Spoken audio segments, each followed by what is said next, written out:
முந்திலாம் ஸ்கூலில் குழந்தைகளுக்கு மார்க் போட்டாங்க, எக்ஸாம் எழுதணும், யூனிவர்சிட்டியில் மார்க் போடுறாங்க. இப்போ யூடியூபர்ஸில் புதுசாக இறங்கிட்டாங்க, முடியல. எல்லா உணவுக்கும் மார்க் போடுறாங்க. ஐயா நீங்கள் மார்க் போடுங்க, யார் பேப்பர் திருத்துறா, யார் அந்த ஸ்டூடெண்ட்லாம் தெரியல. இப்போ மார்க் போடுறதுல என்ன கிடைக்க போகுது? நீங்கள் மார்க் போடுறதுனால யாராவது சிக்கன் கடை பக்கம் போகாமல் இருக்காங்களா, ஷவர்மா சாப்பிடாமல் இருக்காங்களா? அவன் பிடிச்சதை வாங்கி சாப்பிட தான் போகிறான். ரெண்டாவது, இந்த மார்க் போடுறதில் நீங்கள் விளம்பரம் தேடிக்கிட்டு இருக்கீங்க, சந்தோஷம், தேடிக்கோங்க.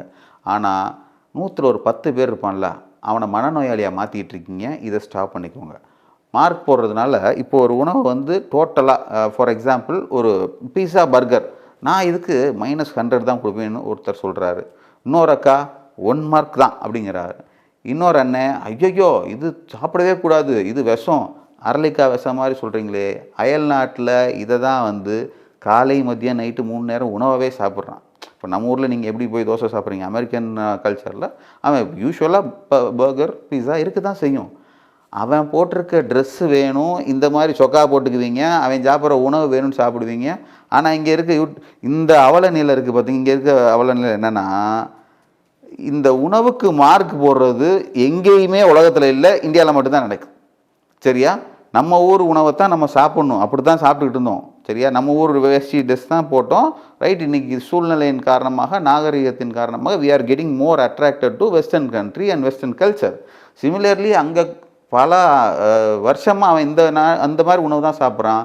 அந்த உணவை டோட்டலாக குறை சொல்லாதீங்க. இப்போ பிரச்சனை என்ன ஆகிடும்னா, இந்த உணவை சாப்பிட்டுட்டோம், ஐயோ நமக்கு இந்த நோய் வந்துடுமோ நினச்சி மனநோயாளியாகவும் ஆயிடுறான். அந்த எண்ணமே அவனை நோயை நோக்கி கொண்டு போகும்.